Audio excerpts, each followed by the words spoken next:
Now, it's time for us to go in and start looking at the idea of defending heel hooks. Um, there's a sense in which I could just come in here and just show you, hey, here's a heel hook, here's how you get out of it. Here's another heel hook, here's how you get out of that one. And in truth, it wouldn't be very useful to you. What I want to do is to give you a conceptual guide to getting out of heel hooks. Let's begin with the deepest concept of them all in any kind of heel hooking activity. This is the idea or the law of mutual exposure. All heel hooks are based around the idea of some form of ashigarami control. Please understand that ashigarami is a generic term. It just means literally entangled legs. And so any situation where two of my legs tangle with one of my opponent's legs will be some form of ashigarami. Within that spectrum, there's a large variety of ashigaramis. A very important insight is that all of them have their good points and all of them have their bad points. They all have their strengths and they all have their weaknesses. There is no one ashigarami that dominates. There is no one ashigarami which I can point to and say, man, if you get that, you're set, you're going to win, or you're completely safe.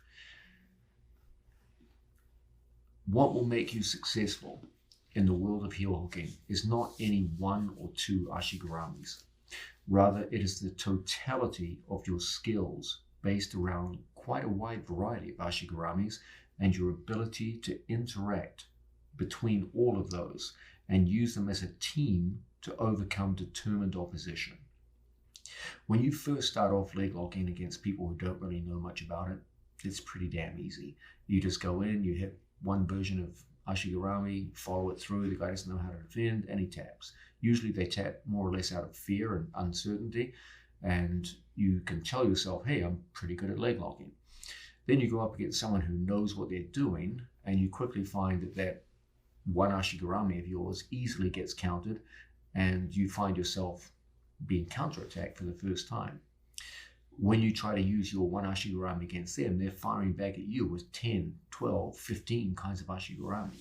And you feel like, oh my God, okay, this is so much more difficult. This is so much more complex than I first thought. This is the kind of conceptual training that I want to give you. In a world where there are many forms of ashigarami, how do we deal with all of them? How do we go from one to the other? And how do we make ourselves effective, not just against a beginner, but against someone who's really, really good in this area of skill? Let's understand that whenever we sit in front of each other, regardless of how we're working, from a situation where we're either double-seated like so or any other position where ashigarami can come into effect, there are, as I said, a variety of ashigaramis that we can employ. But it doesn't matter which one you use, there will be some degree to which my feet are exposed to my opponent and my back is exposed to my opponent. The two great vulnerabilities of ashigarami are always your feet and your back. The same is true for him. I don't care what kind of ashigarami he puts me in, to some degree, his feet will be exposed to my counterattacks and his back will be exposed to my counterattacks. This is an iron law. The degree of exposure will vary depending upon the ashigarami. Some ashigaramis expose the back more. Some ashigaramis expose the feet more. Which one I choose will often be tailored to what I see as the strong points or the weak points of my opponent. If I feel he's someone who's maybe not so strong in the leg locking game, I might not be so concerned about exposing my feet to him. I could use forms of ashigarami that would make me quite vulnerable against another person. If I feel my opponent has a very strong positional game and does a good job of working their way towards the back, then my primary concern would be defending my back rather than my feet. If I'm going against, say, another squad member who's got very, very powerful counterattacks on the feet, then I might be more circumspect in where I place my feet and perhaps less concerned about my back exposure. So always understand, whenever you get into this kind of game, the two great vulnerabilities will be your back and your feet. Understand also that in order to succeed long term as a leg locker, I have to have the confidence to go forward towards my opponent and get into the leg locking pocket. There is an expression used all the time in sports like boxing, the idea of going into the pocket and throwing punches. Good boxers have the confidence in their defensive skills that they can spend quite long periods of time in the pocket. You can always tell when two people who have never engaged in fisticuffs fight each other. You see the same thing. Their head goes back, they throw single blows, no one gets into the pocket, they throw and peck at each other and they run away. Peck and run, okay? And then you see a good boxer come in, the head is forward, they stay confidently inside the pocket, knowing that they have the defensive acumen to stay in there without getting hurt and doing damage to the other guy. Leg locking is exactly the same. You have to have the confidence to get into the pocket, get past your opponent's knee line, and start going after him, knowing damn well that this will expose you to his counters. But if I know what I'm doing, and I know how to position my feet, angle my hips, and prevent any kind of serious back exposure, I'll have the confidence to get in there and stay in there long enough to prevail in a leg locking battle. The only thing that will give you the confidence to stay in the pocket is the knowledge that your defense in leg locking is strong enough that you're not just going to get simply countered the minute you go in there and go to work, okay? I can't have a situation where I go in on my training partner, he immediately counters, let's lock in, and then I'm going for my lock, and man, I get my foot busted trying, okay?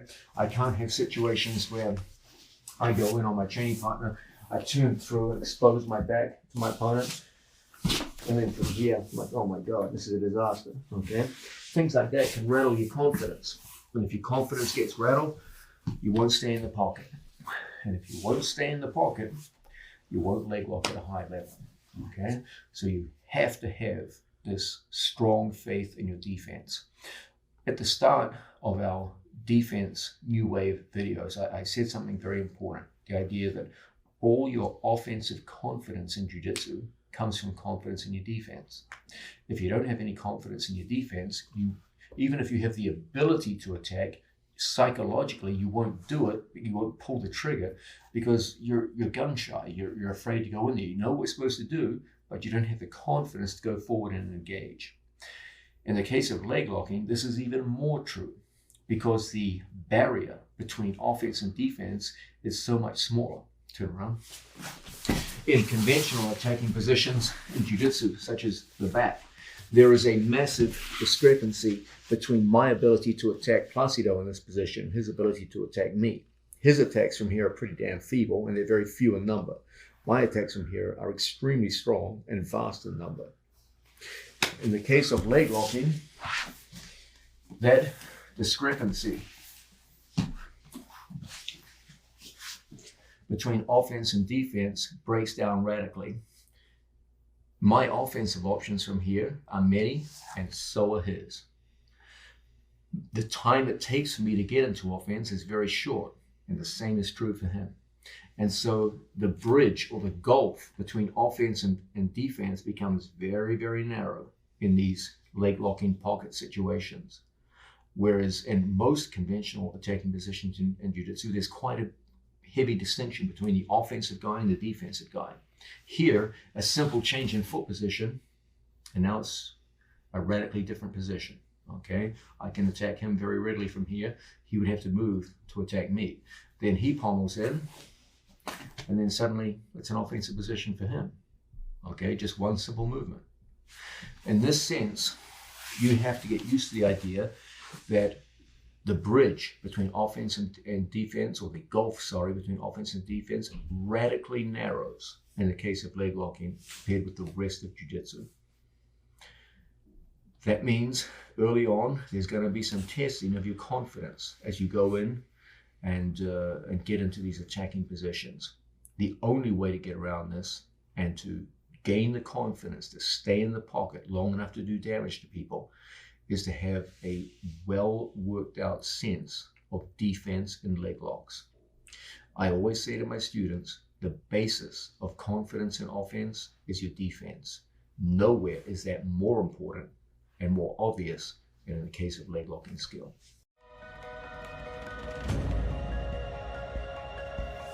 Okay, when we work in double-seated situations, two athletes sitting in front of each other, the basic distinction we have is a situation where will my feet be? Will they be inside my opponent's knees or will they be outside my opponent's knees? When I first began in Jiu-Jitsu, the majority of heel hook attacks worked in situations where for cross Ashiguramis, the feet were to the outside, so-called 50-50 situations, okay? Historically, this is where most people worked in the early days of Jiu-Jitsu in the United States. And if you look at pioneers in leg locking, like Dean Lister, for example, you'll see many, if not the majority of their finishes came from situations like this. We'll be looking soon at the pros and cons of inside and outside position. But for now, the basic distinction is if I have my 2 feet located outside my opponent's legs, this is a good example of outside foot positioning, regardless of how I go to configure my legs, what angle I place my body, etc., etc.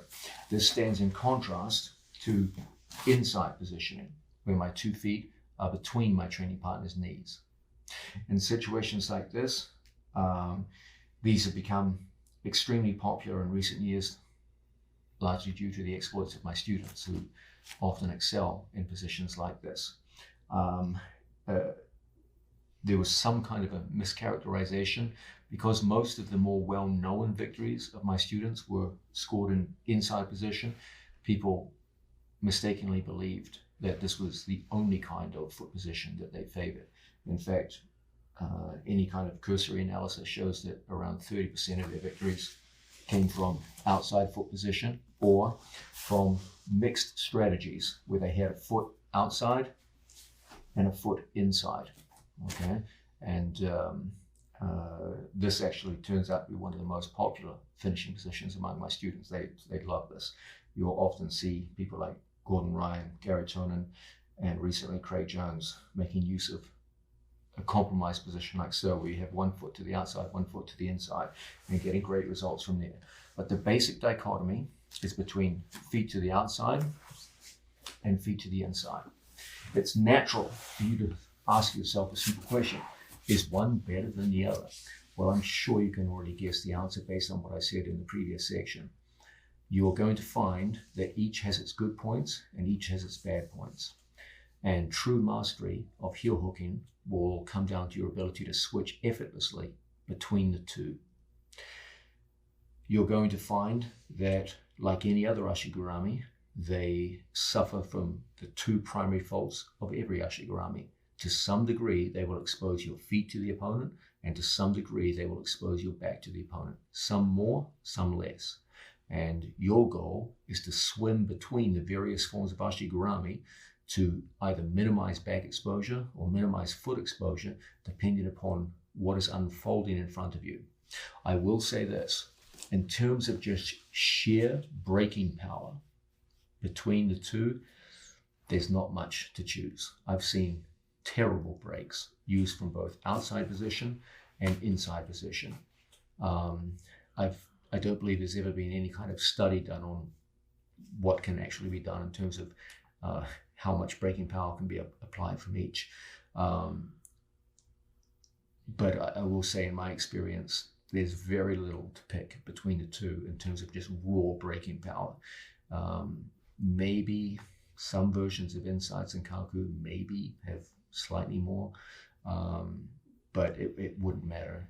Both are more than capable of shredding an opponent's knee and doing so fairly effortlessly. So breaking power isn't going to be the criteria by which we choose inside or outside. They're pretty much the same.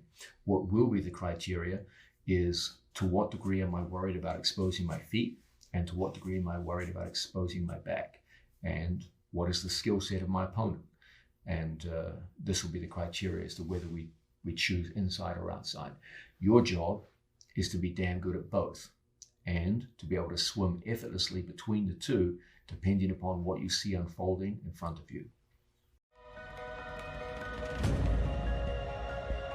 Now, we're going to start getting pretty quickly into methods of defending ourselves against heel hooks and looking at the idea of counter offense. We can't really start that project without looking at traditional approaches to defending heel hooks in the sport of jiu-jitsu. When I first started off, heel hook defense was usually seen or characterized as extremely simple. I was always told, man, getting out of heel hooks, it's so easy. All you have to do is rotate in the same direction as the heel hook. This will take away the braking pressure, and then just slip your knee out of your opponent's legs, usually by pushing off their butt with your foot, and it was so easy. And in those days, in the 1990s, that was largely true, to be honest with you. It was pretty easy to get out of the old school heel hooks, and the traditional methods, they worked pretty well. They tended to either work completely or to get your knee shredded. And as a result, heel hooks got a bad reputation as a move which was dangerous in the gym, or conversely, completely ineffective. You tended to have 2 points of view. People either looked at heel hooks and say, they'll never work above blue belt, or they'll go, oh my God, they're so dangerous, they'll kill people if you use them in the gym and ban them. Let's have a look at traditional approaches to escaping heel hooks, okay? If I have Placido in, let's say, a good old-fashioned outside heel hook, and I lock up a basic or standard form of Ashigarami like so. In 1995, you would have been told to get to your hands, face in this direction, place your foot on my buttocks, and then from here just push so that the knee slips out from between my knees, and you would escape, okay?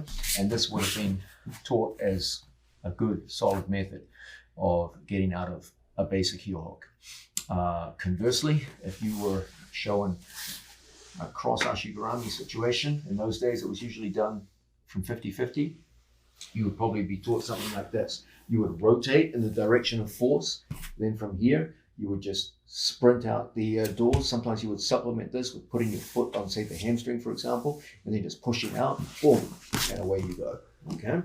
And as long as the level of leg locking and heel hooking in particular was pretty primitive, it worked okay. There were some bad accidents, but most of the time it seemed to work. That was the environment in which I began the study of heel hooks. And what I quickly found is that naive methods of getting out based on this traditional model were very easy to exploit, because they simply worked on the principle of turning with the force of the heel hook and then slipping the knee. There was no attempt to engage in slipping the heel first. Now, heel slipping is a big part of what we're going to be looking at in this video, okay? But in the 1990s, there was no such thing as the science of heel slipping. There was just knee slipping. You just turned in the direction of force and you kicked out, and that was it. You're away. That made it very easy for someone like me working at that time to use a different philosophy of heel hooking. When I saw someone turn away, I saw that as an invitation to heel exposure. They were, in a sense, exposing their own heel. It also made it very easy for me to use my inside leg to monitor the speed of their turn. So I could use my foot on their hamstring as a governor, like a governor in an engine, to determine the speed of the turn. In addition, I could use a simple back heel where my foot pulled back. Most people push with their Ashigaramis in those days, and as a result, they almost push their opponent out. I focused on the idea of a back heel where the foot came in and locked back towards myself. When we got to a position like this, when Placido went to put a foot on my buttocks to kick out, he found to his horror he could never get there because my foot dominated the inside position. Then from here, I had them rotating. They were rotating with my heel hook, so there was a rotational force turning them. I would take them further than they wanted to go with the thread of a heel hook. Then from situations like this, I would switch to another form of Ashigarami, an outside Ashigarami, so that now when they tried to put a foot on my buttocks and kick out, I had two legs to back heel with. When they tried to rotate a second time, they ran into the fact that my Ashigarami was pointing this way when they wanted to rotate this way. As they tried to rotate, they would break their own leg. And from here, we'd get quick finishes. And so when you saw the squad working in the early days of their breakout years, they had an easy time heel hooking people using the traditional methods. Exactly the same thing was true in variations of cross Ashigarami. What we had is people who would, when they felt the pressure of the inside heel hook, would go to step over in this direction here. And then we would get simple finishes by passing a foot through or switching all the way like so to a backside position. Now when they went to flee the mat, it was extremely easy to hold them in with a simple back heel. Okay, we could do it here, as Gary Tonin would often do, or through like so. If they came back the other way, you always had the option of switching back to inside position. And in this sense, when someone went to spin away, they were exposing their own heel. They were making things easy. And then from here, when they went to kick out and place a foot on my hamstring or whatever, the foot position just wasn't there for them to get any kind of effective push. As they crawled away on the mat, a strong back heel would lock them up and would get very, very powerful finishes. So the traditional methods of escaping heel hooks, as it were, fed into our game and made things significantly easier for our athletes. You would see, for example, in early EBIs, a lot of evidence of this kind of thing going on. Now, jiu-jitsu players are generally intelligent learners, and as they saw what was happening, they started to realize there were deficiencies in the traditional approach to defending heel hooks. Within the training room in which I teach, we had discovered this long ago, and it was pretty clear that traditional methods of defending heel hooks were ineffective against the new school approach to heel hooking, which myself and my students advocated. We had a multi-Ashigarami approach. Rather than just using one Ashigarami to attack with a single attack, we were holding people for extended periods of time in multiple Ashigaramis, where as they would try to escape from one, we would switch to another. And this confounded the basic escapes. And so new philosophies of escape had to be arrived at. Let's understand the traditional method as shared rotation followed by a knee slip, because that's always what it's based on.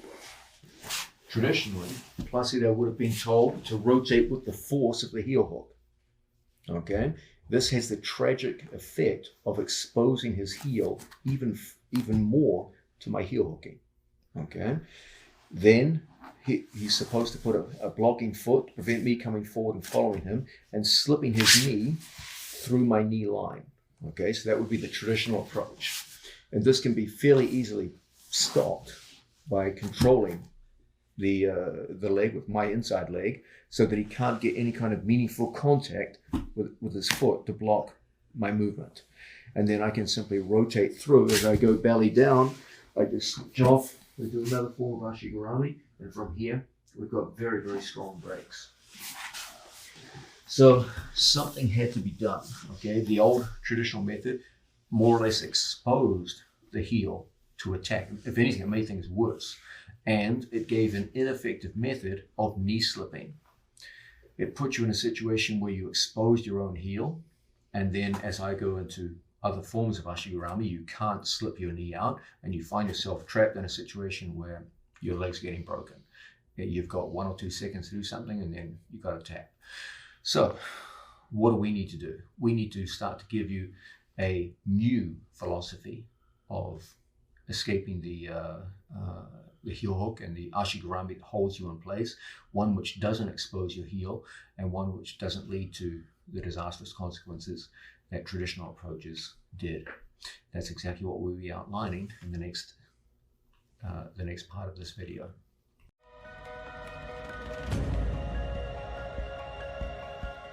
Now, we just looked at the idea of the traditional approach to heel hook defense. We saw it was good for the time in which it was supposed to cover. But as the technology of heel hooking increased, it had to be replaced, okay? Jiu-Jitsu, of course, is all about this idea of mutual evolution. As attacks get better over time, defense must evolve to match those attacks. And then there will be a period of time where the defense gets stronger than the offense, and then the offense must evolve. And you get this gradual progression over time where there's swings in which is stronger, offense or defense. And as I said, as the technology of heel hooking increased, defense had to catch up. And as defense caught up, then there will have to be new technology and offense again, and you get this step-by-step build up over time until gradually the sport gets closer and closer to perfection out there into the future. Let's have a look at new approaches to heel hook defense, a new philosophy, and how it differs from the old one. We saw in the previous section that in the old approach, the idea was there was a threat to the heel. The threat is always a rotational one. All heel hooks are by definition a rotational attack.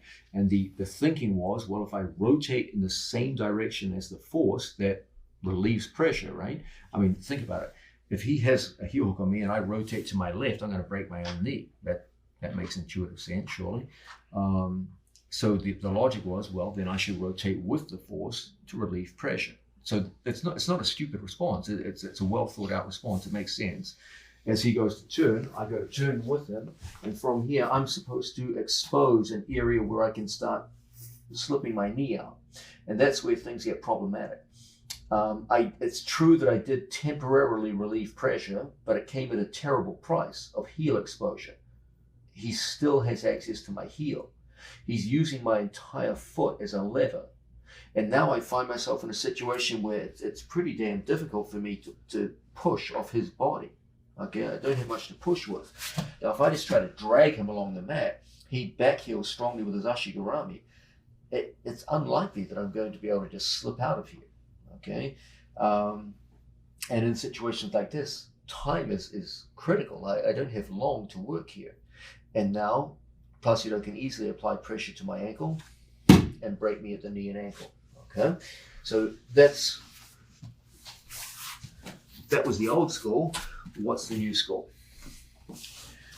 The new philosophy doesn't start with rotation in the same direction as pressure. The new philosophy of defending heel hook always begins with slipping the heel. The problem is you're presenting a lever to your opponent when you go to rotate in the same direction as the lock. Your goal, your first goal, is to take away the lever from your opponent's hands. Okay? It's it's understandable to rotate in the direction of force. You have to get over that. Rather than run away from the threat, you have to go forward into it. It's so tempting when you're in here and you feel that initial pressure, think, oh my God, he's trying to break my knee in this direction. Okay, and your whole body is screaming at you, just go in that direction to relieve pressure. You have to understand, it's understandable, but you're making things worse. Okay, you're just exposing more and more of your heel to your opponent over time, and you're presenting opportunities to him to switch into other forms of Ashigarami that will make knee slipping extremely difficult. What we want to do is go forward into the heel hook. Okay, I'm going to demonstrate most of the early work from cross Ashigarami inside heel hooks because those are the more prevalent variety in modern jiu-jitsu. Okay, I promise you I will go back later in the video to deal with outside heel hooks, but because this form of attack is far more prevalent in the modern day, I'm going to start here and do most of my work from this position. So it's inside heel hook, cross Ashigarami. Okay, we'll also be looking at situations when an opponent goes to outside foot position, and this too presents some interesting problems. So, in situations like this, what is my first responsibility? To take away his ability to impart leverage, breaking leverage upon my ankle and knee. And that means denying him my heel. The first step in the new philosophy of getting out of heel hooks is to slip your heel, free your heel, and then start a different form of rotation. Okay, old school jiu-jitsu, they didn't even concern themselves with the heel. They just gave the heel to opponents and they turned in the same direction as the lock. New school is all about the idea of slipping the heel. We'll see the details of how to do that very soon. And then spinning in the opposite direction of the lock, of the threatened lock. I couldn't do that if I didn't slip the heel first. If I went this way first without slipping the heel, I'll break my own leg. He doesn't have to do anything. I'm doing the work for him. Okay. Now, the old masters of jiu-jitsu weren't naive. They weren't foolish. They reasoned well based on the threats they were facing at the time. That if all the forces going this way, it would be suicide to turn into it. What they didn't see is that if they had started off with a slipping of the heel, so that my opponent has no ability to impart leverage on me, and I rotate in this direction, everything's safe. Okay, so our first goal is to get you guys going into the lock. Rather than turning away and exposing, I want to go into the lock and start slipping into my opponent's arm like so.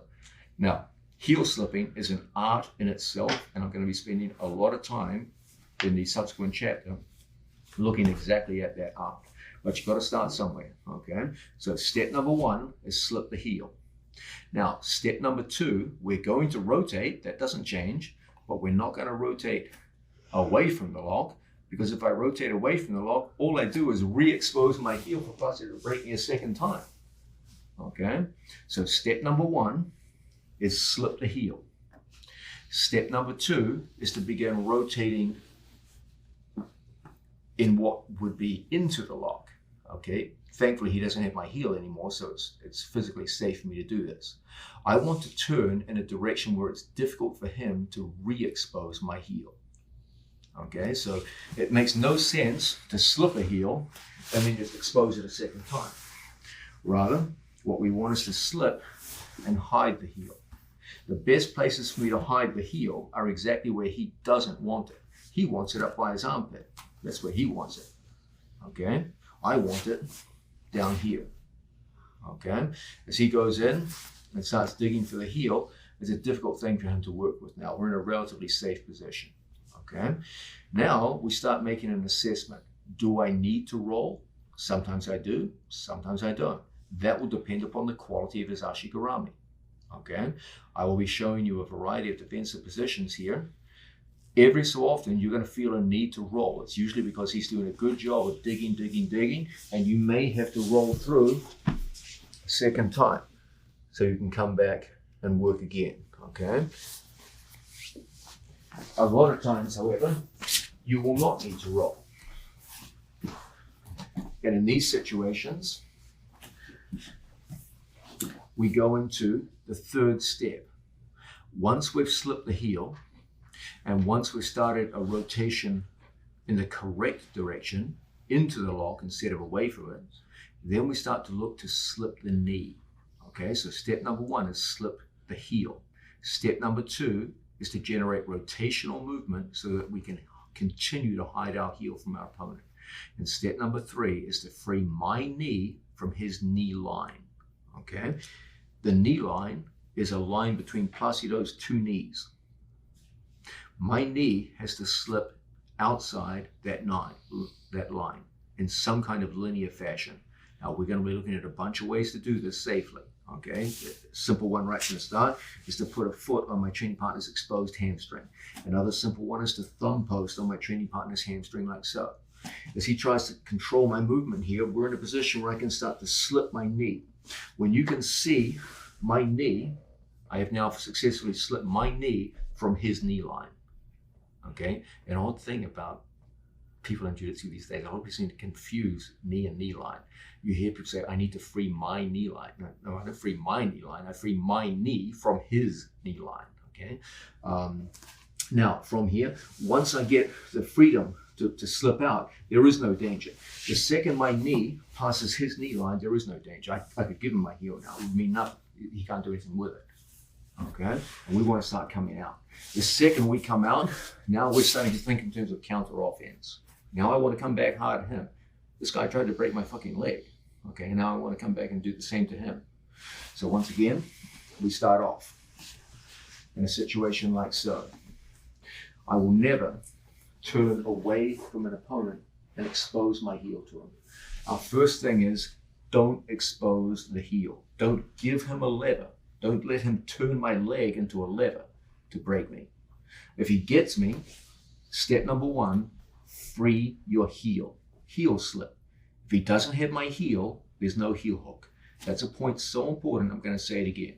There is no heel hook without a heel. So step number one, slip the heel. Step number two, create a rotational force in a direction that doesn't re-expose the heel. In the old days, people went this way and just re-exposed the heel.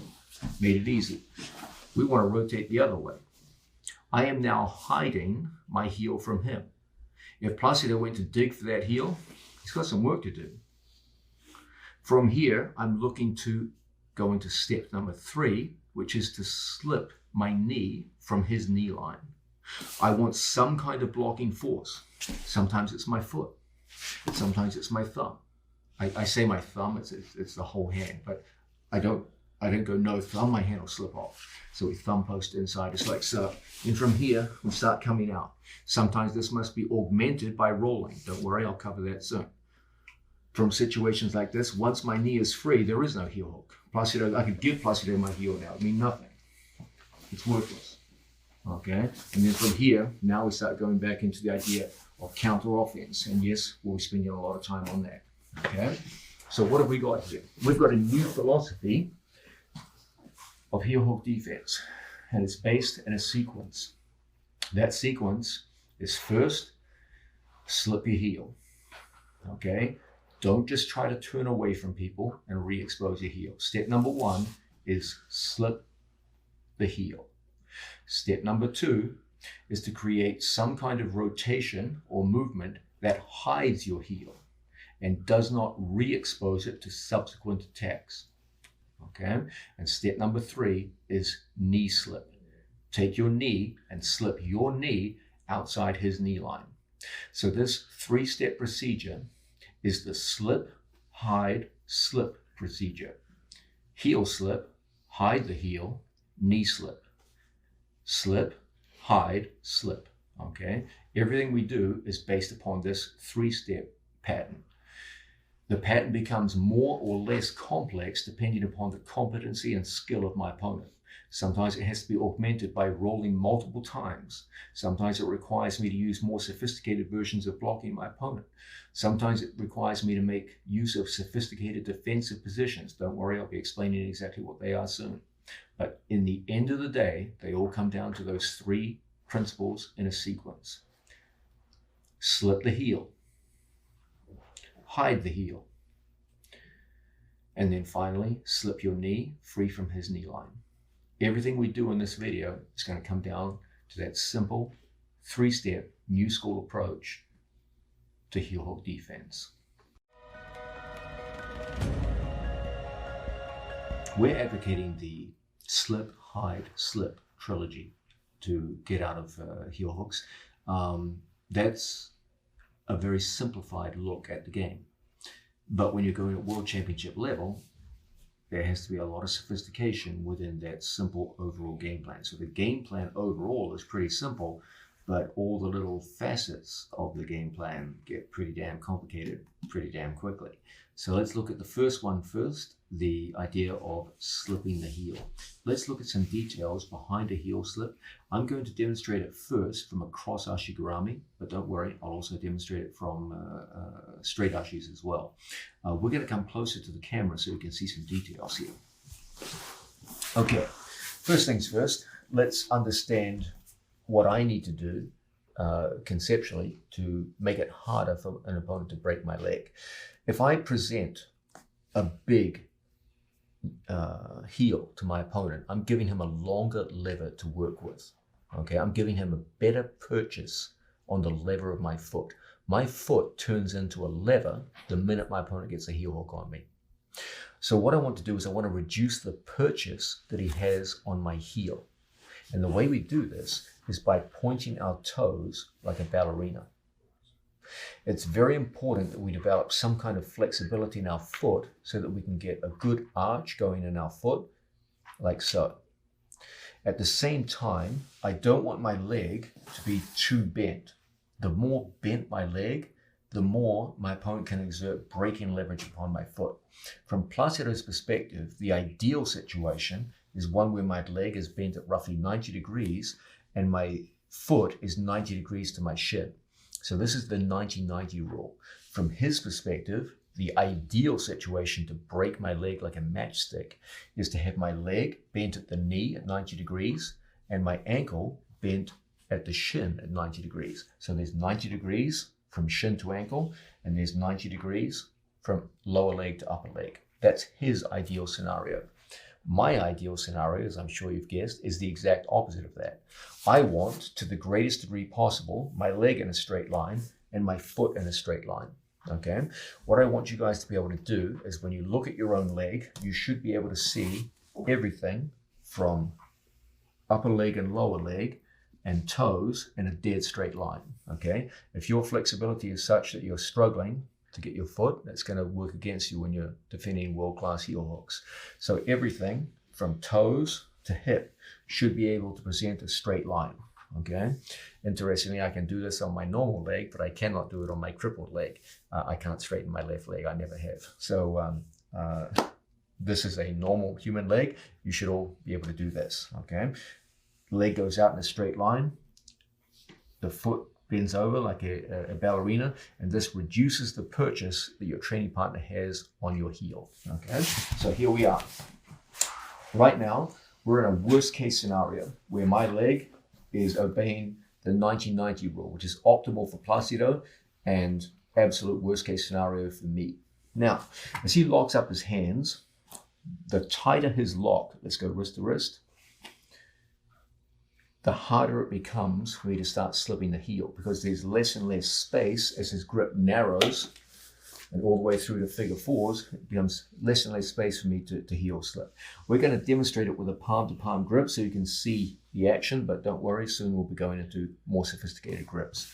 Okay, from here, I have done a poor job of hiding my heel. I've got a leg bent at roughly 90 degrees, and I've got my my foot at 90 degrees to my shin. So this is worst case scenario. I've got to do something about this. What I want to do is I want to slip. And you'll notice that Placido has done a good job of putting his bony wrist underneath my exposed heel. It's very hard for me to slip over the bones of his wrist because they're rock hard.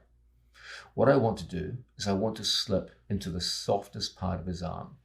And I don't care how muscular your opponent is, the softest part of his arm is the bicep. So that's where I want to slip into. I want to take my foot aggressively forward into his bicep, and that's where we do our heel slipping. From this position, as I point my toes like a ballerina, he has less purchase on the heel, and it's from situations like this that we can engage in several different kinds of behavior. First behavior is to widen the circumference of his arms, Loctite, by coming in and pulling everything forward. This makes it easier for me to take my heel even further into his bicep. As my toes point like a ballerina now, it becomes even easier for me to slip through. Okay, so that's step number one. Here, this is the worst case scenario. 90 degrees in the leg, 90 degrees in the foot, that's a disaster. That's a broken leg every time. He locks up. From here, I want to begin straightening my leg and pointing my toes. I take my foot from his wrist down the forearm to the softer bicep. No matter how flexed my opponent's arm, the bicep is still going to be softer than the bones of the wrist. There's no muscle in the world that's as hard as wrist bones. Now from here, as I point the toes, I widen the circumference of his grip. I don't even break his grip. I just put a hand in and I pull it towards me. Now, let's change the angle. This is a very hard one to get on film, so I'm going to try and do this. Okay. Do you see, lock it up, do you see how the outer edge of my heel is outside his wrist and forearm? Okay. When I go in, Loctite, when I go in, I want to put the outer edge of my heel on top of his forearm, not outside it, like so. And from here, I can slip. Look how I just give a pull on the arms, usually 2 on 1, and then from here I just rotate and I'm through. Okay, now, good. Word to the wise. The second someone begins threatening my foot, I should already be doing this. The earlier I begin the ballerina foot, the easier it will be. So the second he's locking up, I should already be pushing through. The later I go, the more work I have to do and the greater the likelihood of being broken. Okay. If I'm very late like this, I will almost certainly lock tight, have to use some kind of near arm control. This is my favorite grip, 2 on 1, one goes inside, one goes outside. I'm not trying to break his grip. If I'm going against Gordon Ryan in this position, he's far stronger than I am.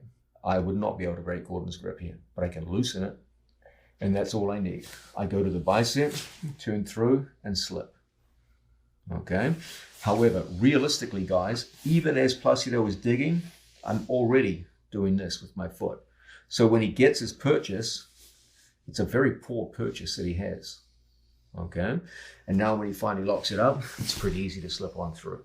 So again, go early, guys. What's the old American expression? It's the early bird that gets the worm. Yes, sir. Yeah. So that's really what's the deeper lesson here. Even as he's digging, already I put the ballerina foot on. Okay? I'm already pointing my toes away. So as he digs, it's hard for him to get the heel. By the time he finally gets the heel, it's pretty easy to kick through. Okay? If I start late, then I'm probably going to have to come in here. Then from here, I push into the bicep. Okay? Please remember, guys, the first reaction of classical old school jiu-jitsu was away from the heel hook. And that was the disaster that resulted in so many people getting submitted so easily in the early days of the squad. Okay? Our goal is to go forward into the heel hook.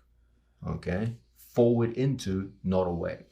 I remember once I was teaching a group of special forces soldiers, and we were talking about how there were analogies between jiu-jitsu and their craft of soldiering, and they told me that one of the basic skills that they had to master was countering an ambush. That was something that special forces soldiers often run into, and their basic creed or word of advice was never run away from an ambush. Everyone gets killed.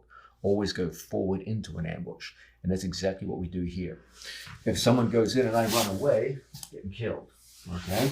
The idea is I always want to go forward into my training partner. And from those situations, I can slip the heel quite readily. Okay? But the minute you get scared and back away, you're just making things worse. Okay? Remember, forward into the bicep is the order of the day. Okay? Now, when we go heel hooking, we've been looking at the idea of 2-on-1 grips. That's not the only way of doing work with your hands. Another way is level changing.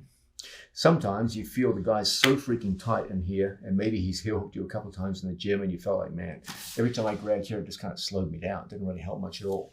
Another approach is to level change up. Looking next time. From here, putting my hands on the floor and pushing in towards my training partner like so, putting additional pressure on him. Okay, and by level changing my hips up a little and turning, we can get inside our training partner's wrist just like so.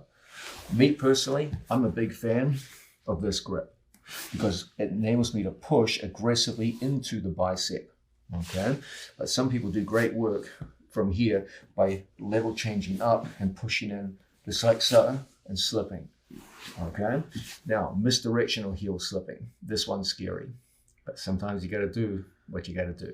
Okay, every so often, what I'll do is I'll push into my training partner's bicep, and I will take what seems to be the suicidal option of exposing more. Okay, I know you're looking at me, are you fucking kidding me, bro? You're telling me to make things worse? Don't worry, it's just for a second, okay? So I misdirect one way, and then I use that to kick back in the other way. So I push in with my foot. He wants a bent leg, right? Okay, so I give him what he wants, and then when I push, it's like, it just kicks right in, okay? But you got to be quick with this one, Okay, now from here, he puts pressure on my foot. Look, I bring everything in, and then I kick right through. This one takes a little bit of confidence in yourself, so practice slowly, lock tight. Okay, so he's got a good tight grip. Tighten your legs too. Good. Now from here, look how I bring everything back. So there's a little bit of momentum. Then my toes turn up into his armpit, and then from here, I push through. So I bring everything in, toes point, and then I just push everything through. This one I do with my hands on the floor. Okay, so if I get the arm, I just focus on pushing into his bicep. I'm not gonna lie to you, that's my favorite. Okay, now if I have my hands on the floor, I kind of level change up. I bring everything back towards me. That's good for him, bad for me. And then I go exactly the other way. Boom, and slip on out. Okay, so there's my favorite ways to heel slip from the cross ashi situation. Now, an obvious question: what about straight heel hooks? Okay, in these situations, as I'm sure you've guessed, it's the exact opposite. If I turn out here, I'm exposing my heel. So what do I want to do? I want to turn everything to the outside. Okay, as he gets a heel hook on me into these circumstances, from here, point, sit up a little, just like before, point your toes like a ballerina. But now you're turning your heel towards your opponent. Okay, and the cross ashi situation, you're pointing it away. So he locks up. From here, I can come through 2-on-1 and just push straight on in, and there it is. Now my toes point away from him, move around, move around. My toes point away from him. When he tries to get it a second time, difficult. There's not much exposure there. Okay, so from here, it's easier to slip the heel when I put my opponent's shoulder on the mat. So we use our second leg to push into our man and bring the shoulder to the mat. What does Placido want to do here? He wants to lift and put a lifting force on me. That's what breaks me. Okay, so what I want to do under these circumstances is start pushing forward and put his shoulder on the mat. Once his shoulder touches the mat, it's harder for him to put a breaking force on me.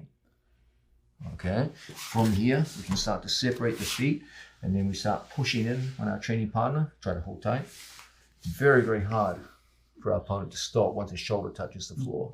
Okay, the easiest time for Placido to break me is when his elbow is on the mat and his shoulder is not on the mat. That's a good breaking time for him.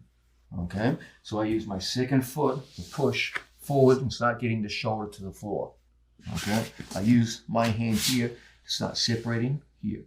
If necessary, I'll put a hand through and grip. That always helps. Now from this situation, hold tight. I just lift and kick on through. Okay, we've got a nice little heel slip. What if my opponent has an outside Ashigarami?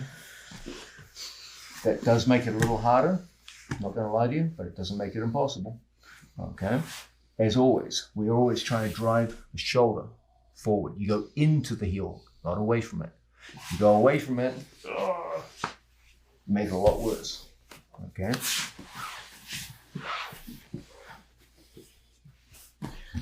So from here, as he locks up, my thing, get his shoulder on the mat. As he tries to apply braking pressure, grip, turn. Okay, now the heel has been slipped. Okay, so once again,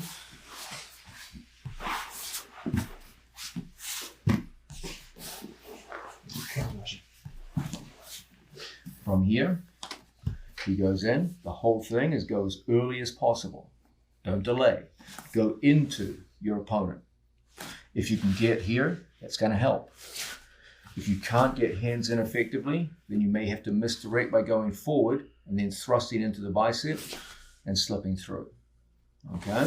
If you're straight ashi, stand over outside. Straight. From here, our number one priority is to start getting the shoulder forward to the mat. If he's using a Rumi Ashigarami, it's usually a good idea to take the foot off. Then from here, if necessary, slip through. If he's an outside ashi, it's a stronger lock, but the lesson is always the same. Get his shoulder forward to the mat. If you can, access. Good news is, outside Ashigarami, one of its main weaknesses, like any form of outside control shares the same problem with 50-50, is that it does offer more access to your opponent's lead arm. Okay, it has the same problem that 50-50 has. Now from here, you start lifting, driving, and bringing the foot through. And you've now successfully slipped the heel. Okay, so what have we got so far? We've slipped our training partner's heel. I got good news and bad news for you. The good news is the immediate danger has passed. Your opponent no longer has your heel. Have confidence that if your opponent doesn't have your heel, he doesn't have a heel hook. It's that simple. There's no heel hook without a heel. Once you've slipped your opponent's heel, you've bought a little bit of time. Your first thing, we'll look at soon, is now to hide the heel. So now step number 1 has been fulfilled. You've slipped the heel. Now we're going to go into step number 2, hiding the heel. Let's continue with this idea of heel slipping. Remember the big point here, guys, that we're trying to give you a new approach to escaping heel hooks, quite different from the old style that I was taught many years ago. In old school heel hook defense, whenever someone went after the heel, the idea was we got up, turned in the same direction as the heel hook pressure, and then from here tried to slip our knee. Okay, that worked okay back given the old technology of heel hooking in those days. But if your opponent's smart and he switches to another form of Ashigarami, okay, that's no longer going to be an acceptable method of escape. And now my best attempts to try and free my knee are going to result in my leg getting badly broken here. So the philosophy of heel hook escape has radically changed over the last decade, where now the first step, rather than trying to slip your knee, is to slip the heel. Remember, guys, if your opponent doesn't have your heel, he will never have a mechanism to put braking power into your leg. It's that simple. He has to have the heel. So if you can deny the heel first, all the other steps of escape are going to be relatively safe for you to perform. So the first step in the modern approach to escaping heel hooks is always to slip your heel out of your opponent's hooking grip on the wrist. Okay. Now we can do this with greater or lesser amounts of sophistication. In the case of cross Ashigarami, where Placido has this here, the first method we looked at was a square method, where I faced Placido square on, my chest facing his chest. And from here, we looked for a 2-on-1 grip. The idea behind the 2-on-1 grip is that I will pull his elbow towards me and create space between his elbows. As I do this, I take my foot and push it into the bicep. As Placido's elbows go further and further apart, there's an increasing amount of room for me to point my toes like a ballerina and slip inside the elbow. Okay? Now this is a very good method, but it does have one defect. When Placido is on his elbow, that's the optimal time for him to begin breaking me. If Placido puts even a small amount of pressure on me in this position, I'm going to have to tap. A different way of approaching this heel hook, instead of going 2-on-1, which ensures that I face Placido square on, is to go with one grip and turn my shoulders away from Placido so that I'm no longer facing him square. This enables me to do something interesting, to put a hand on the floor and to take Placido out of his optimal breaking position on his elbow. What I want to do is to put Placido on his shoulder, which is a less than optimal breaking position. Okay, so we're doing two things at the same time. We're slipping the heel and we're, as it were, decreasing the danger that Placido could rip into my ankle and knee before I get the heel slipped. Okay, so what we're going to do here is Placido goes into the lock. We're going to take a 1-on-1 grip. I go wrist deep, never go in with your fingers. Always make sure you go in with the wrist so you get a good cupping grip that separates his elbows. And we're going to turn side on. Now watch what happens when I point my toes like a ballerina this time. It forces Placido's shoulder to the mat. The direction that I turn my heel is this way. I don't press into Placido. That doesn't put a shoulder on the mat. I curl the toes inwards and turn my body. So this puts Placido's shoulder on the mat. That's a less than optimal breaking position for him. Now, when I start pushing into my training partner, I get a good ability to take my foot and rotate it inside his grip. If we're going to change body position now, just with your back facing the camera, what I need to do is create a situation where Placido's wrist is no longer in contact with my heel, but rather the outside of my heel is in direct contact with his lat muscle. That's what we're looking for here. So when he goes in and makes his grip, we take that one-on-one grip. From this position, we're always looking to turn side on and get his shoulder down to the mat. From here, as I start pushing in towards my training partner, I just point my toes, and now you can see that he no longer has a grip on me. You can see the foot is now free. Not only did you slip the heel, but you are now facing in the direction you want to be facing in order to get out of this position and start slipping your knee out as well. Okay, so coming back. Once again, my opponent locks out. He's got a nice tight inside Senkaku. Okay, right now he's in a very good braking position. So we want to take care of that by pulling, turning our body somewhat side on, and getting his shoulder down to the floor. The minute his shoulder comes down to the mat, we're in a position to start pushing into the man and rotating and slipping the heel. Now that the heel is no longer under my opponent's control and I'm facing in the correct direction to get out of here in general, you've just set yourself up to get into a really good position to escape. Okay, we'll be looking at the actual escape where I slip my knee subsequently.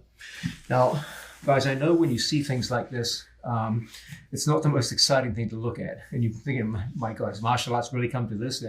We're slipping our heel, and this is supposed to be an exciting move that I'm supposed to be learning that improves my game. Yeah, it's not the most exciting thing, but when the chips are down and you've got a maniac on the other side of the cage trying to rip your leg off, this is the kind of thing that's going to save you. It's these small movements that mean the difference between a victory and a broken leg. So, once again, Placido comes in, he's got a good lock. First things first, single-handed grip, holding in like so. Making sure we always go wrist deep, the whole hand should come through and form an effective lock. I put my hand on the floor. From this position, I touch his shoulder to the mat. Okay, again, if I push straight, his shoulder doesn't go to the mat.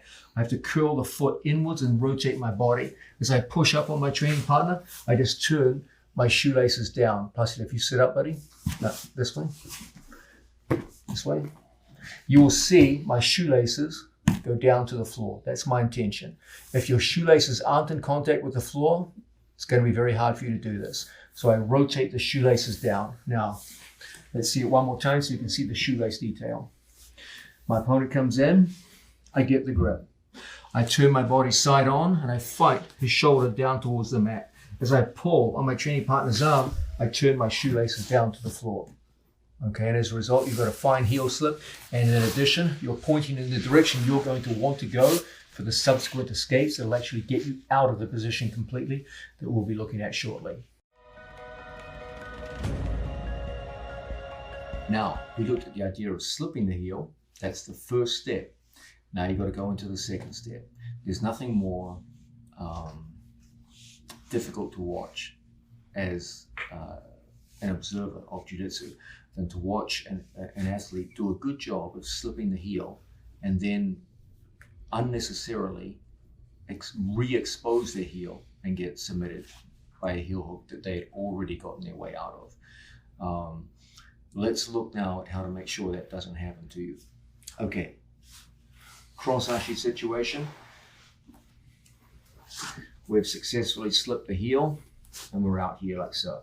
Okay, now we have to make sure that we don't just give him a second shot at the heel hook.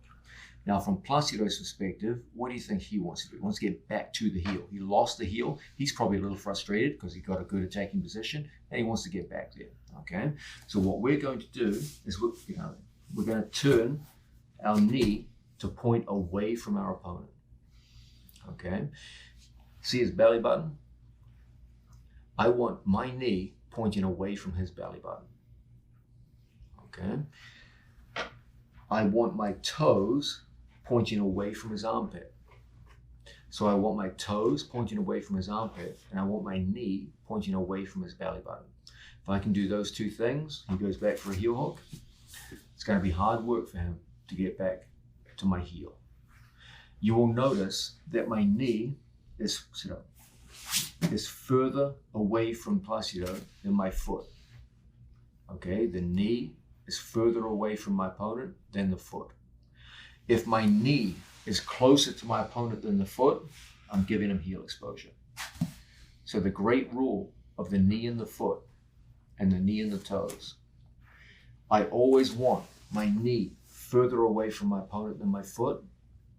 And I always want my toes pointing away from his armpit and my knee pointing away from his belly button. That's so important. I'm going to say it again. I never want a situation where my knee is closer to him than my foot. That will always generate simple heel exposure. I always want my knee further away from him than my foot. I never want my knee pointing at his belly button. That gives heel exposure. I never want my toes pointing at his armpit. That gives heel exposure. I always want this. My knee pointing away from his belly button, my toes pointing away from his armpit. My knee further away from him than my ankle. He goes into a heel hook. It's going to be hard work. It's not going to be easy. Okay, from here, you are successfully hiding your heel from your opponent. Will it remain hidden forever? Nope, because there's a bunch of things he can do to re-expose my heel. But you will have time to work, and that's all that's required. Okay, remember guys, we're going through a 3-step sequence. All we need to do is play delaying tactics until we can go from step to step until the sequence comes to an end. And the sequence always ends with a knee slip. Okay, now we've done a good job of hiding the heel in the case of a cross ashigarami, and we've seen the immutable law of heel and toes, okay, of knee and ankle. Now let's look at the same law applied on the other side when our opponent has a straight ashi.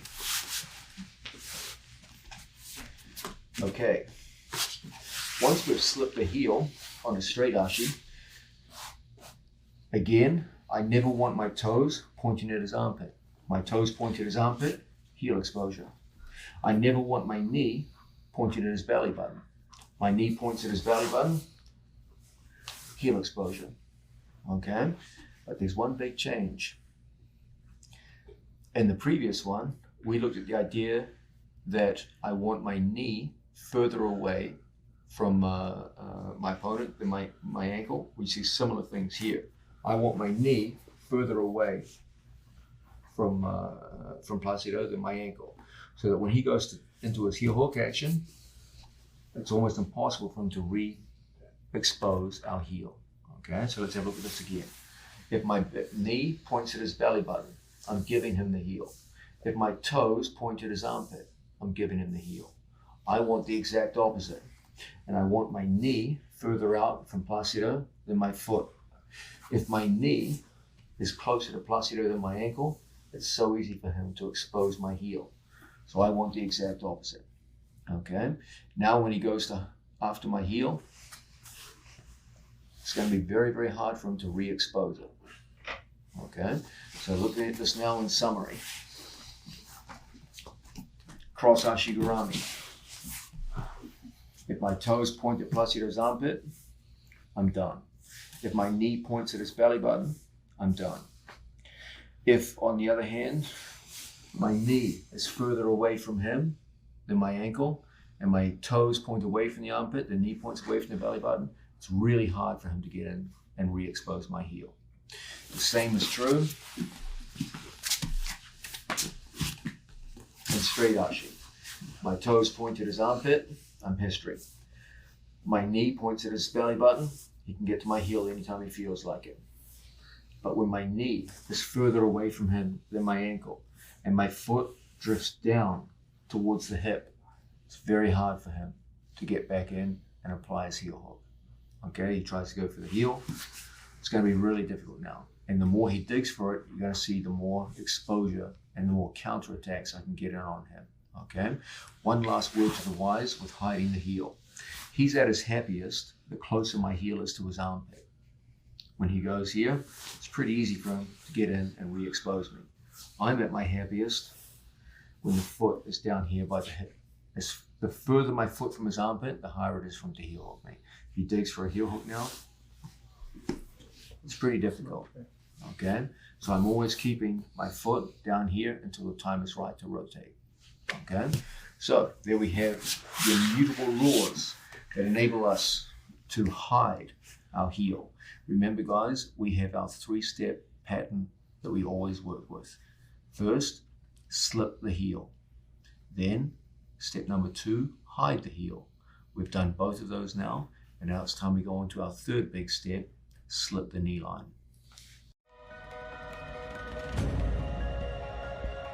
Okay, we're looking at the idea of the 3-step pattern of new school heel hook escapes, the slip, hide, slip model. The idea is we want to start with a heel slip, then we want to go into a period of hiding our heel from our opponent, and then we want to go into the third and crucial stage of slipping the knee, where our knee slips outside our opponent's knee line. If we can do these 3 things in a sequence, you can get out of a very, very high number of heel hooks, even applied by skilled opponents against you. Okay, now the whole idea in Ashigarami is to hold my knee inside his knee line. So it's natural for you to be asking, how am I going to slip my knee out? His whole game is to hold my knee inside his knee line. What am I going to have to do to actually get out of here? Great question. Okay, whenever we're in here and we've successfully slipped the heel and we're obeying these simple rules of where my toes point, where my knee points, etc., etc. Now it's time for me to actually get my knee outside his knee line. Remember, the knee line is a straight line that connects our opponent's 2 knees. Okay, right now my knee is inside that line. I need my knee to get outside of it. Okay, locked. Now just lock a triangle. Okay, if I just scoot, Placido's back heel will connect me in a way where I'll never get outside of his knee line, because every time I go to move backwards, he just follows me. What I need to do is to put some kind of immobilizing wedge on him so that as I move backwards, he can't follow. Okay? Because if he can follow my backwards movement, I'll never slip outside of the knee line. So there has to be some sense in which I loosen his purchase on my leg. And only when that happens will I actually successfully slip my knee from his knee line. Now, one way we can make it really hard for him to follow our movement backwards is to put some kind of immobilizing wedge on him where I can move back, but he can't follow me. Okay? A good example of this would be a thumb post. A principle you will often hear me talking about is the idea of hamstring exposure. What I want to do is I want to expose my opponent's hamstrings. He's got 2 hamstrings. I want to expose them to my hands and my feet. If I can generate hamstring exposure, I can create situations where when I move backwards and he tries to follow, it's quite difficult. Okay, there's quite a bit of resistance. He wants to come forward, but his own hamstring is stopping him. And I can work at both hamstrings with hands and feet working in unison. When he tries to follow my movement now, it's physically impossible. And now we move backwards, but he couldn't move forwards. And that, sir, is how you slip out of training partner's knee lines. Now, this can be supplemented in other ways. Sometimes you feel like, man, I'm pushing here, I'm not moving. Okay, and sometimes you feel like if he brings the leg forward, it's really hard to get in there. There's no room. Okay, sometimes you have to add the idea of rotation to expose the hamstrings. Rotation has 2 purposes. The first, it exposes the hamstring, and then secondly, the very nature of rotation tends to loosen the Ashigarami overall. So it has 2 benefits. It exposes hamstrings and it creates a general looseness which is going to facilitate your escaping the knee line. So very often in situations like this, I've reasoned to myself, well, my opponent is no longer holding my heel, so it's safe for me to rotate. I would never rotate in this direction because that exposes my heel. I always want to rotate in a direction that does not expose my heel. Okay, that's so important that I'm going to say it again. When I choose to rotate, the new school approach only permits you to rotate in a direction that does not re-expose your heel. In the old days of Jiu-Jitsu, when I was first starting off, we were always taught to rotate in the direction of apparent safety of the force of our opponent's heel hook. But all that does is expose you to new forms of Ashigarami and a broken leg. The modern school is that once we slip a heel and hide a heel, we must rotate in a direction that does not re-expose the heel. So in the case of an inside heel hook, this is the direction I want to rotate in. When I begin the process of rotation, two things are happening. First, we're getting more hamstring exposure. I'm seeing more hamstring on both sides of his body, which we can take advantage of. Okay. Secondly, just the very action of rotation tends to create overall looseness. As we rotate all the way through, you're going to get even more hamstring exposure. Okay. We'll be able to come up into situations where we can really work our way out. So once again,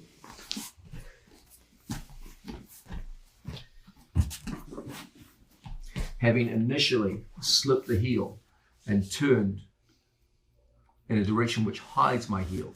So we've slipped and we've hidden. Now it's time to slip again, only this time we're not slipping the heel, we're slipping the knee line. I start to assess my opponent's ashigarami. How tight is it? How good is this guy? What form of ashigarami is he using? What degree of hamstring exposure is there? Right now, there's quite a bit of hamstring exposure. So I might well just place my foot in here. There's quite a bit of hamstring exposure here. Okay, I turn my whole body side on, I lock out my arm. Don't push like this, there's no strength in that. Okay, lock your whole body out. Don't worry, we'll be looking more at this positions very soon. Don't worry, there's a lot more to be said about this. If I feel my opponent's ashigarami is not first rate, maybe he's a beginner in this game, then we might just be able to slip the knee out of the knee line right here. Okay, that's fine. Now from this position, if I feel he's not bad, he's got some skills, okay, then it might be wise for me to begin with a rotation. It's safe for me to rotate because he doesn't have my heel. What's the direction of rotation? Of course, it's in a direction that doesn't re-expose my heel. So in the case of the inside heel, it's going to be this way. As I rotate, things start to loosen by nature. As we rotate through more and more, you're going to get more and more hamstring exposure. As a result, the roll will facilitate the slipping of my knee. Similar things can be said with regards straight ashigaramis. Once we've slipped our opponent's heel and we've turned out to the outside, from here, I never want to rotate in a direction that re-exposes my heel. That's suicide. Yes, we're going to rotate, but we're going to do it in a direction that prevents any kind of subsequent heel exposure. And in this case, it'll be over in this direction here, not you. From here, I bring my foot through to my training partner's stomach and we kick out. Okay? Can you see what's happening? We're teaching you to rotate in the exact opposite direction that people were taught in jiu-jitsu for generations. On the face of it, it looks like suicide. Oh my God, they're going to break their own legs. No, they're not, because they don't have our heel. Because we started with a heel slip, they simply aren't in a position to exert braking leverage upon our legs. Then when we do rotate, we rotate in a direction where they're never going to get to our heel a second time. And as a result, we can put a blocking force on their exposed hamstrings or what have you to slip out. Okay, so one more time. Step number one, slip the heel. Step number two, hide the heel. Step number three, slip the knee. I look at my opponent's skill level and I make an assessment. Will I just do a basic slip, or will I rotate in a direction that doesn't re-expose my heel so that we can generate additional hamstring exposure through the roll and make our way out? Okay, so there you have it, guys. The three-step process, a conceptual way of understanding heel hook escapes. Begin with the heel slip. Then, once you feel your heel is no longer under your opponent's control and therefore they have no ability to impart braking leverage upon you, rotate, to hide your heel from your opponent so they can't just get back in there and launch a second attack, and then go into the third step of rotating in a direction that doesn't re-expose your heel. How far you rotate will be dependent upon the skill level that you're assessing in your opponent. If his ability to go from one ashigarami to another is good, if his ability to hold a single ashigarami with good tightness is impressive, then you might roll several times. If you feel he's getting back to your heel, you might roll several times. You're going to find there are two benefits to rolling in the directions we specified. One, just overall, it loosens the hold, makes knee slipping easier just by itself, just in virtue of a good kinetic roll. And the other is it will tend to generate what we call hamstring exposure. If I can expose my opponent's hamstring, I can put wedges with feet and hands on my opponent so that I can move backwards and he can't move forwards. If I can move backwards and he can't move forwards, I'm going to slip my knee out of his knee line. And guys, once your knee exits the knee line, there's no danger of a heel hook. I don't care how strong or powerful or dangerous my opponent is. Once my knee, let's move around. Once you can see my knee in this position, okay, he can do whatever he wants. He can crank and do all those things that people do. He can grimace and grunt and put all his heart into that heel hook. It's not going to have any effect. You have to have confidence in this. Okay, it doesn't matter which side you're on. He goes, and it's just so easy from here. Okay, so there we have it. The slip, hide, slip method. The idea is you start with a heel slip, then you hide the heel. Then you want to knee slip. How you knee slip is kind of dependent upon what you're seeing in terms of your opponent's skill level. Okay, for a very high skill level, you may have to add the idea of rotation. When we rotate, we always rotate in a direction that will not re-expose my heel to my opponent. This is the fundamental law on a conceptual level, getting out of heel hooks, both inside and outside. As I said earlier, by far the most commonly seen leg locking positions in the modern sport of jiu-jitsu involve inside heel hooks. I still attach immense value to outside heel hooks. I don't believe you will maximize your heel hooking potential until you have good attacks on both inside and outside. But I'm also a realist, and in my own case, I think it's fair to say probably around 80% of the successful heel hooks that I use would be inside heel hooks. I use outside heel hooks primarily as a means of finishing people who are perhaps at a lower level of leg locking development, and as a means of intimidating people to turn and move in directions that set up other forms of inside heel hook. The same is true of my students and indeed people outside of our school as well. So I'm going to start looking at inside heel hooks and 4 critical defensive positions. The first defensive position that I want you to get used to, we often refer to as D1. That just means literally defense position 1. When I'm coaching someone, it takes too long to say, go to defensive position 1. That takes too long. So we just call out D1. Okay, and that means defensive position 1. So D1 to an inside heel hook involves turning. So turning so that my toes point away from my training partner's armpit, my knee points away from his belly button, and my knee is further away from my opponent than my heel. Okay, so this is D1. My whole thing is at the moment I have successfully heel slipped inside an opponent, turn to D1. Okay, now release. Now, understanding D1. Normally when we sit square on 2 butt cheeks, like so. Okay, D1, you can't do that. In D1, the whole idea is to turn away from an opponent and sit on a single butt cheek, just like so. This puts my primary leg in a position where it's very hard for my opponent to heel hook me. There's very little heel exposure, and he's going to have to take some risks in order to get to my heel. Risks that I can take advantage of when it's time to counterattack him. But there's a second function to D1, and that's to deny my secondary leg to my opponent. One of our biggest problems when we get into this position is my opponent will seize my secondary leg and slow down my ability to get out of this position. Okay, so D1 is intended to do 2 things: to deny him my heel on the primary leg and deny him my secondary leg. Even if Placido got a hold of my leg now, because my knee is pointing away from him and I'm sitting on a single butt cheek, even if he took two hands and tried to pull the leg in, it's just not realistic. If I sit on two butt cheeks and he gets a hold of my leg, he's got it every time. Why? Because what he needs to do is get my foot into his armpit.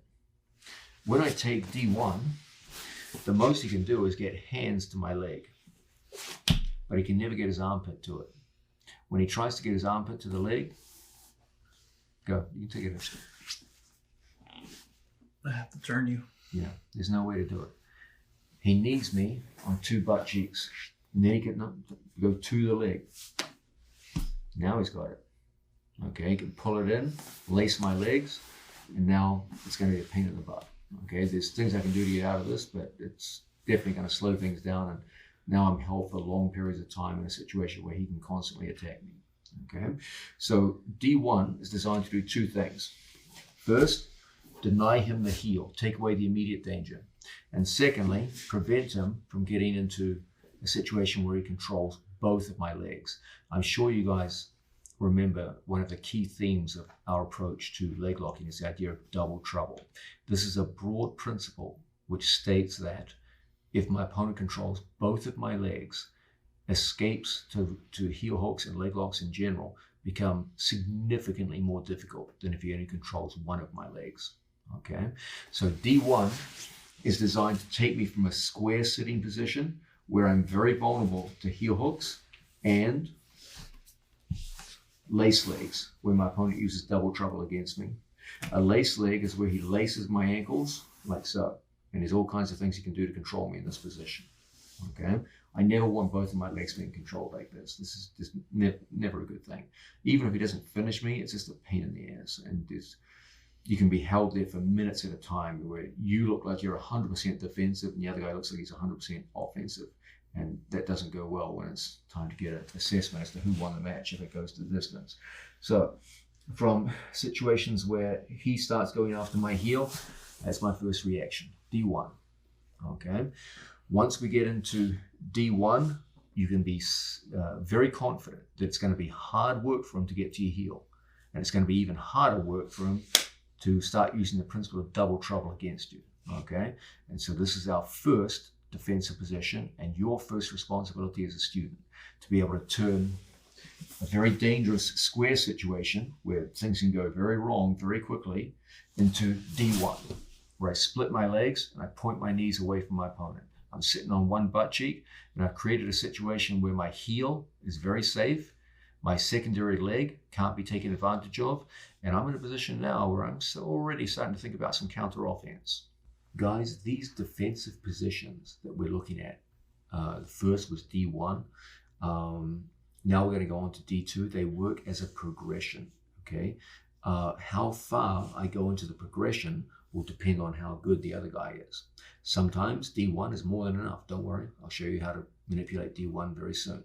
But you've got to know what the positions are first. If I feel D1 is inadequate and the guy is still attacking me and there's still some danger, we've got to go to D2. Again, guys, there's nothing magical about the name D2. It's just a shorthand way of saying go to defensive position number 2. In a competition, I can't swear, Gordon Ryan, go to defensive position number 2. It takes too long. Okay, if I just scream out D2, D2, it's a quick way of uttering what I need to convey in terms of information. Okay? So, from the situation we're in here, and he locks up and we've slipped the heel, and we've successfully gotten into D1, okay? D2 involves me taking my foot inside my opponent's other foot. Now, how far you get inside his foot is a little bit dependent on his Ashigarami, okay? If he's got his legs together, feet together, in here, okay? I may not need to do anything special with my feet. If he's trying to hook inside my knee, like so, then I'll have to take my foot to the inside position here. Because ultimately what I want to do is I want to get up to my left knee. I can't have a situation where he's dominating the back of my knee with his foot, like so. No, extending your shoelaces into the back of my knee. No, this one. Secondary. From here, this is going to screw up my ability to get up. Okay, so under those circumstances, I've got to bring my foot to the inside position. If he's just got his 2 feet together, foot to foot, that may not be necessary. I may just be able to get straight up from here, okay? If you're an old enfeebled cripple like myself, you may have to use your hand to get your foot into a position where you can get up. Nothing wrong with that. It's easy to do because your other hand is on the floor, okay? And as a result, you have the base to be able to go like so. And then from here, we're just going to heist. We're going to build up to a knee, just like so. Once I build up to a knee, my hips are now higher than Placido's hips, okay? If he goes to go into a heel hook or anything like that, because I have height under these circumstances, no, stay down with you. From a situation like that, I have the advantage of hip height. This will give me an ability to hit a very forceful roll. If I need to roll, I'm going from a height now, which gives momentum to my rolls, okay? And it gives me an ability to assess what is this guy doing, okay? The two main options he has are to stay on a shoulder, okay? That's a good option in some ways, but it limits his ability to dig underneath and expose my heel. So what some people will do is they'll come up to two knees. They're doing that to try and get a better exposure of my heel, but it's coming at the price of back exposure.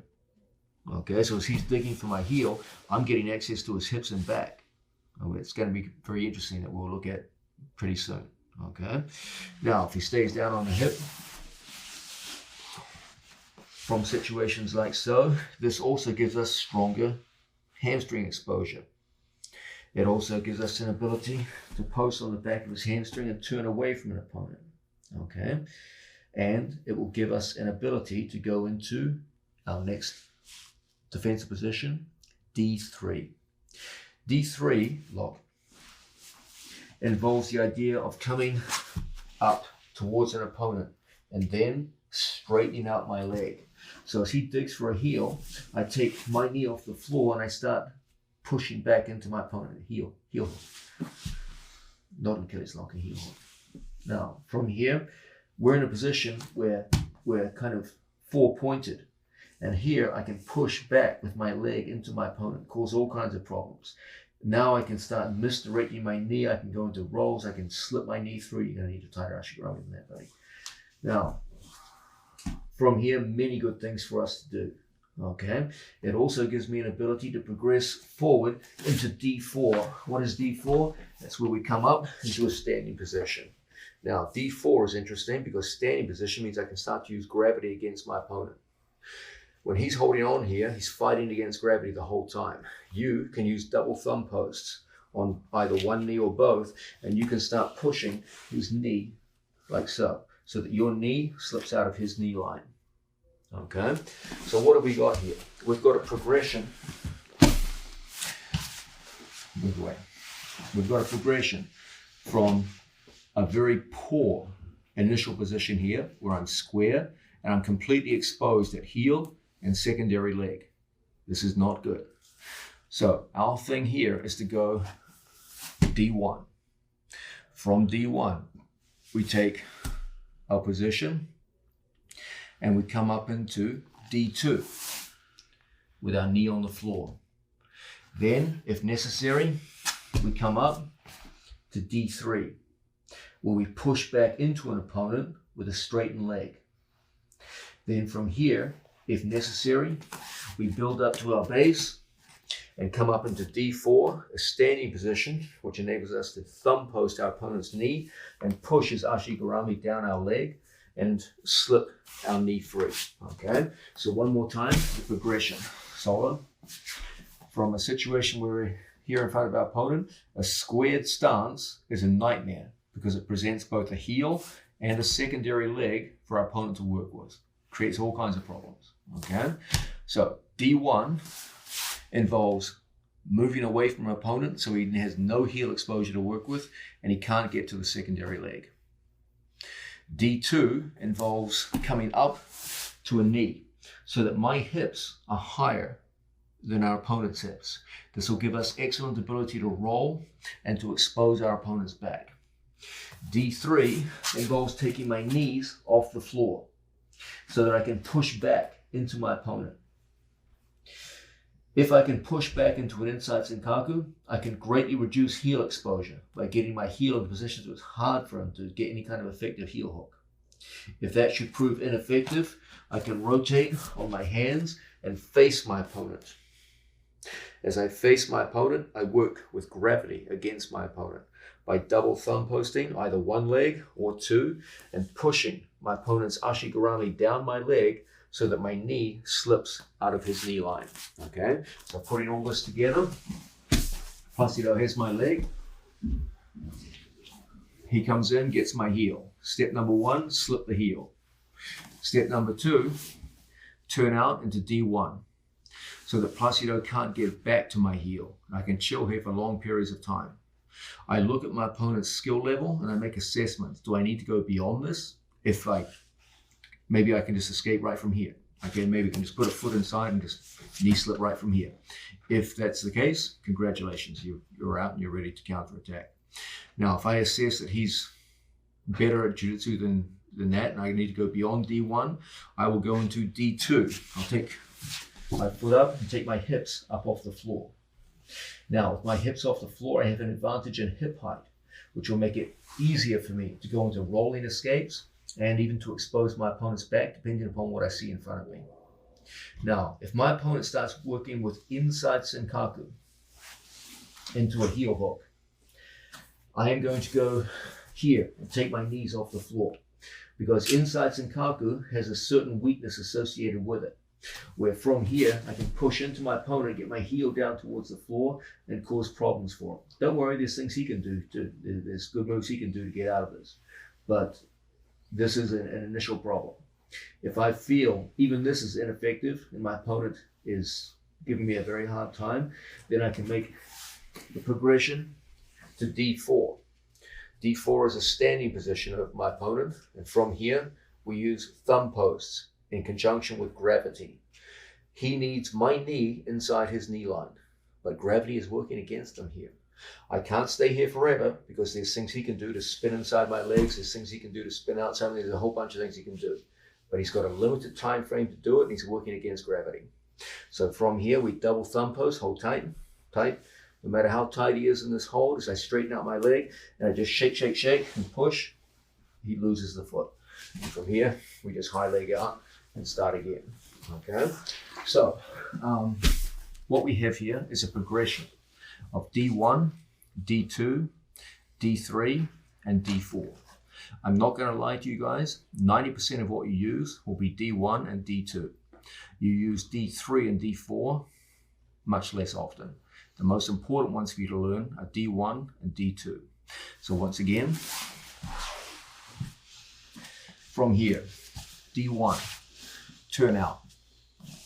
This hides my heel from my opponent, and when he tries to go for the secondary leg, he can never get it into his armpit. He can grab it, that's fine, I don't care about that. What I care about is him putting it in his armpit. If he does that, it's a pain in the ass. Okay? So we go to D1. From D1, I make an assessment. How good is this guy? If he's not very good, I might just escape right from here. Just use hamstring exposure and move on out. Okay. If he's got some skills, then we go to D2. D2, I take my hips off the floor. As a result, my hips are higher than his hips. You have a mechanical advantage for rolling and for back exposure. D3 is used typically against one specific form of Ashigarami, the inside Senkaku. Okay, there's other Ashigaramis that it doesn't work on. From here, we take our knees off the floor, just like so. And I start pushing my hips, buttocks, and heel back into him. Stay up there somewhere. Now, from here, if he spins inside, I'll do other things. Now, from this position, D4 involves turning to face my opponent and using gravity against him. I thumb post either two legs or one. And we knee slip by shaking and pushing until his knee line is below my knee. And as a result, we're in perfect position to move on out or counterattack or what have you. Okay? Now, I want to spend just a little bit of time looking at the notion of D3 because there's some things to be said about this which are important. Okay? So I have Placido here, and let's say we roll on through.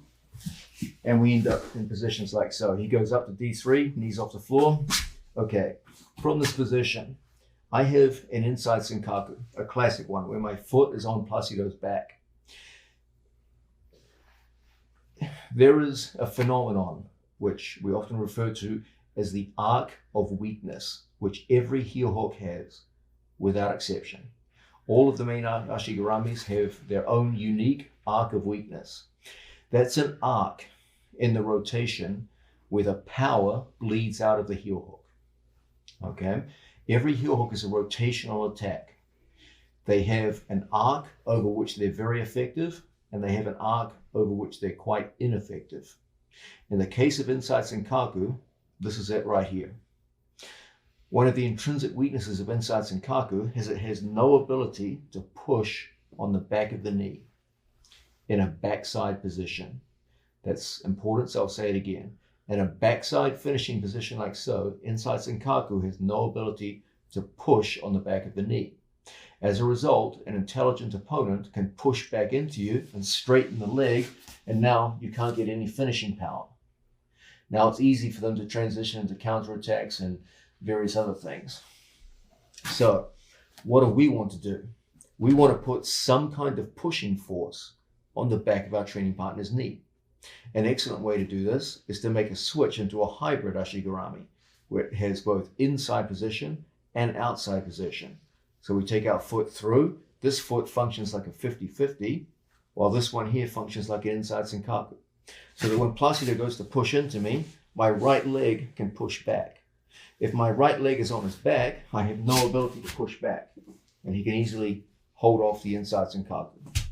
But the minute I make a transition here, I can use my locked in foot like a lever on him. As he tries to push in, I just point my knees at the floor. And from here, you get very, very strong breaks. Okay. Conversely, if you're here in inside Senkaku, backside, and you realize your opponent's going into D3, you need some kind of pushing force on the back of his knee. Inside Senkaku's not going to do it, but 50-50 will. There are many variations of 50-50. Most of you are familiar with the more basic variations here, okay? My students greatly prefer the so-called double 50, where we get double trouble applied to the 50-50 situation, where we get a hold of both legs. Most 50-50 positions only control one leg. Double 50 controls both, and it puts a strong pushing force on the back of our training partner's knee. He goes to drive into me, nope, and he'll get a broken leg. He goes to back step out, nope. Double 50 makes it impossible. Conventional 50-50s do a good job of get up into D3. A good job of pushing back into the knee. So he can't use D3 against me, but he can, if he knows what he's doing, he can backstep from here. If I know what I'm doing, I can prevent that by going belly down. Okay, that's another interesting thing that we'll look at later. Okay, but please understand that every Ashigarami has its arc of weakness. Inside Senkaku is no exception. D3 is used primarily against inside Senkaku, but I would not recommend its use against other forms of Ashigarami, such as crisscross Ashi, or the so-called inside-outside Ashi, or against variations of 50-50. D4 is effective against almost all. Okay, it really does use gravity in a very useful, practical way, combined with thumb posting, and it can get you out of a lot of different varieties of Ashigarami. So there you have it, folks. 4 defensive positions based around, first, the realization that sitting square is just a nightmare. Okay, that's just going to get you in trouble in terms of heel exposure and exposure of your secondary leg into leg laces. That's not what we want. Okay, what we do want is the idea of sitting away into D1, which simultaneously hides my heel and at the same time does a good job of preventing my opponent from getting to my secondary leg. Then we get a progression to D2. D2 gives me mobility because I'm no longer sitting on my ass. I'm going to use this to expose my opponent's back or to roll through. Then we get a progression into D3, which is used specifically against variations of inside Senkaku. This enables us to push back into an opponent and make it very hard for him to finish in that specialized position. It is not an effective defense against other variations of ashigarami. Now from here, we go up into D4, where we face an opponent, thumb post, and we use gravity to slip our knee through our training partner's knee line.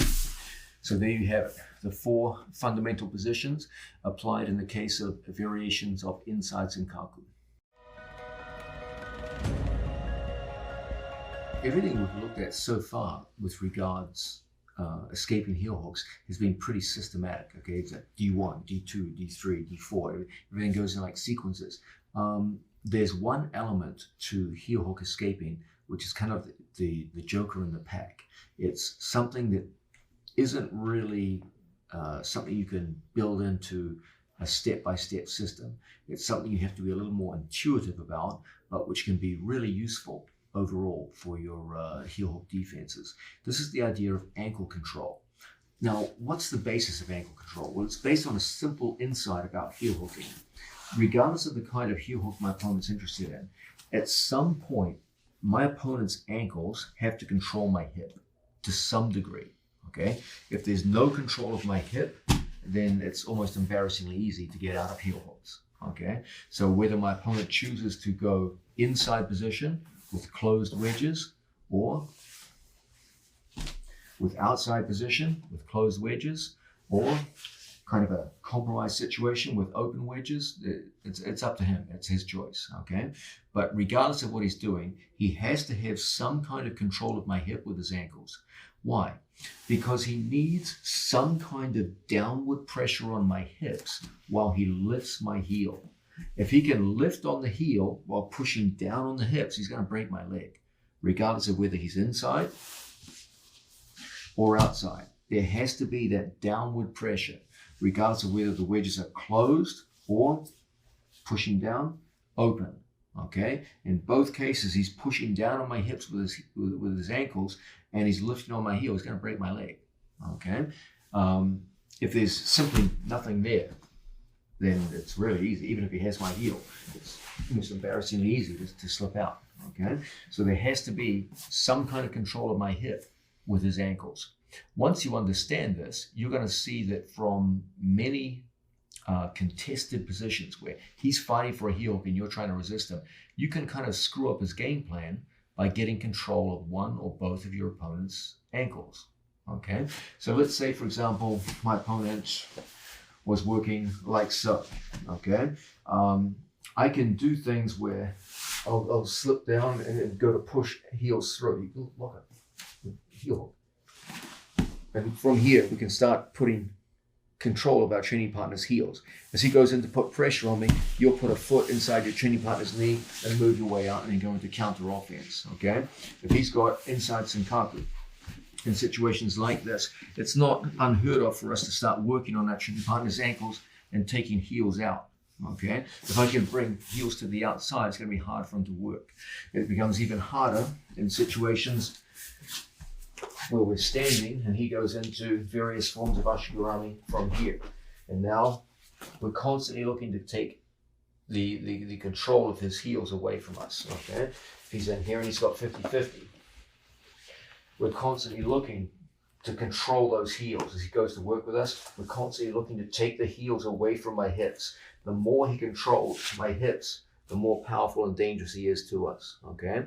The general rule of thumb is this. Okay, I can't give you a systemized approach to this because it's more intuitive. These are things you have to do spontaneously. The general rule of thumb is if my opponent's wedges are closed and we're standing, we're typically going to use the idea of thumb posting and bringing our opponent's Senkaku down below our knee, regardless of whether it's inside or outside. Okay, in both cases, we're always looking to push down and use gravity. If, on the other hand, we have a situation where there's less closure, then we'll constantly work out here. Okay, and then we use open hands to work. And in situations like this, we'll just use ankle control. So when the wedges are closed, outside, doesn't matter. When the wedges are closed, we're typically using thumb posts to push down. When the wedges haven't closed yet, they're still open, then we're looking to just control heels, okay? And from situations like this, we'll keep them open long enough that we can get work done. When we're down on the floor, as soon as we see someone trying to get control of us, okay? Maybe they want to convert into, say, 50-50, for example. It's hard when you control the ankles, okay? He throws the foot over the top, and you're constantly clearing things away and getting your foot inside. Then you can go into your counter offense, okay? He goes in for any kind of heel hook down here, and we're constantly looking as he goes to bring the feet over. We're constantly looking to clear things off and make sure we're always monitoring our training partner's ankles. So as he works in situations like this, we're always looking to get a hold of our training partner's heels and start moving heels to the outside. We never tolerate our opponent just closing over the top and just look at him like, oh, what do we do now? Okay, we're always looking to clear feet across. He goes across the other side, starts working from here. We're always looking to start clearing feet across like so and monitor ankles, regardless of whether we're in a seated position or whether we're in a standing position, okay? So ankle control becomes a big deal the higher up in the sport we go. The more we see someone working in positions like this, the more we'll be looking to control our training partner's ankles. He tries to go into inside Senkaku, it's hard when I control the heel. It's gonna make it easier for me to get a foot inside and then go into my counter offense, okay? He throws into 50-50 situations. And from here, we're constantly looking, we're constantly looking to pass feet across to the other side. And as a result, we can expose his hamstring to our counter attacks, etc. Okay? If we're standing, he's throwing up Ashiguramis. We're constantly looking to monitor those ankles. Make sure we never give them ankle control for free. Okay? I never just let someone come in here and just do whatever they want while I just stare at their ankles, okay? If the ankles are locked, that's the Senkaku man. Then we generally go into thumb posting, down the leg. If they're open, then from here, we're generally looking for variations of ankle control. When he tries to re-establish his legs, it's difficult when you control them, okay? Now, a word to the wise. Once the legs are locked, it's hard just to use your hand strength to separate legs. So generally what we do is as someone is entering, you're already controlling. It's in the act of entering that we control heels. He tries to throw it over and you control. You can do it because you're controlling the end of the lever. Okay, from situations like this, you can throw it by. He goes around to catch, and you already go into the heels. Okay, once they lock, then it's more about thumb posting, and it's more about sending everything down. So what do you think Placido is going to do now? He's going to open the legs to bring them back in. You go back to heel control, ankle control. He goes to re-establish them. Difficult. And quite easy for you to start playing this game. Every time he comes in, and gets a closure, we're typically looking to bring everything back down. He goes to react to this and gives us heel exposure. And as a result, we're in good position. Okay? So the general rule of thumb is, if someone has the lock, it's going to be difficult to work with. So we use the legs to work our way out. When they start pummeling things back in, that's when heel control makes it more difficult. He gets into the beginnings of a lock, say 50-50 for example, and we get the grip we're looking for.